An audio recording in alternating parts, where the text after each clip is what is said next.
বাড়ির ফোন নাম্বারটা অবশ্যই মুখস্থ রাখবে, ঠিক আছে? বাকি কাজ হচ্ছে তোমাদের এই স্কুল আসতে বা টিউশন সেন্টার আসতে রাস্তা পথে যদি কোনো অসুবিধা হয়, ধরো তোমাদের কেউ কিছু বললো, হয়তো চকলেট দেওয়ার বাহানা বা কিছু খাবার দেওয়ার বাহানা কিছু বললো, তাদের কথা শুনবে না, ঠিক? স্কুল আসা টিউশন সেন্টার আসার সময় মা বাবার কথা শুনে সোজাসুজি সরাসরি আসবে। আর যদি কেউ কিছু বলে তাহলে এসে কাকে বলবে? গার্জেন। টিচার। গার্জেন তো কথা স্কুলে।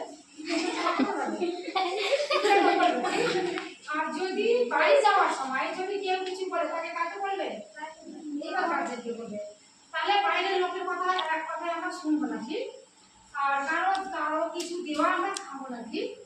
যদি তোমরা খেয়ে নাও বা নিয়ে নাও তাহলে তোমাদেরকে নিয়ে যাবে পাচার করতে, ঠিক আছে? পাচার মানে বুঝো তো? এই দেশ থেকে অন্য দেশে পাঠিয়ে দিল, পাঠিয়ে দিয়ে তোমাদের খুব খারাপ কাজে লাগাবে বা খারাপ কিছুতে ব্যবহার করবে, অন্যান্য কাজে লাগবে, ছেলেদেরকে শিশু শ্রমিক করে দিবে, ওখানে মানে বন্দি করে দিবে, বন্দি করে অন্য জায়গায় ওরা টাকা রোজগার করবে তোমাদের দিক দিয়ে, ঠিক আছে? সেই কারণে বাইরের লোকের কথা শুনবে না কেউ, ঠিক? আর নিজের বাড়ির ফোন নাম্বারটা মনে রাখবে। ধরো যে মা বাবার সঙ্গে কোথাও আমরা ঘুরতে গেলাম, ঠিক?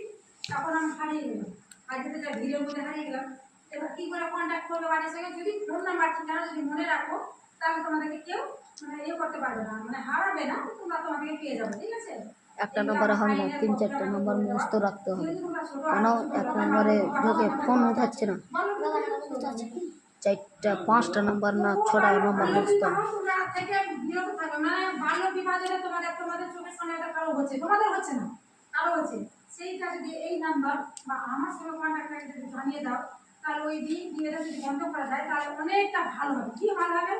ধরো ওর বাল্য বিবাহ দিল, অন্য জায়গায় গেল, গেল তো এবার মেয়েটা যা হবে পরে বলছে মা বাবা যে আছে, মা বাবা শ্বশুর শাশুড়ি 3 মাসের জেল হবে, মেয়েটাকে হোমে রাখা হবে, ছেলেটাকে হোমে রাখা হবে। হোমে গিয়ে কি হয়, ওইখানে অনেকগুলা মানে কষ্টের সম্মুখীন হতে হয়, যেমন কাজ দিবে, অন্যান্য কাজ করাবে, কাজ না করলে মারপিট করবে, মার দিবে, অনেক সমস্যা আছে, বুঝলাম? মা বাবাকে 3 মাসের জেল থাকতে হবে। সেই কারণে বাল্য বিবাহ তোমাদের চোখের সামনে যদি কারো ঘটে তোমরা দিবে না, ঠিক আছে? জানাবে, নাম্বারটা রেখে দেবো আমার নাম্বারটা তো এইটা, নাম্বার আমাদের অফিসের নাম্বার, ঠিক আছে? ছবি আছে বাবু?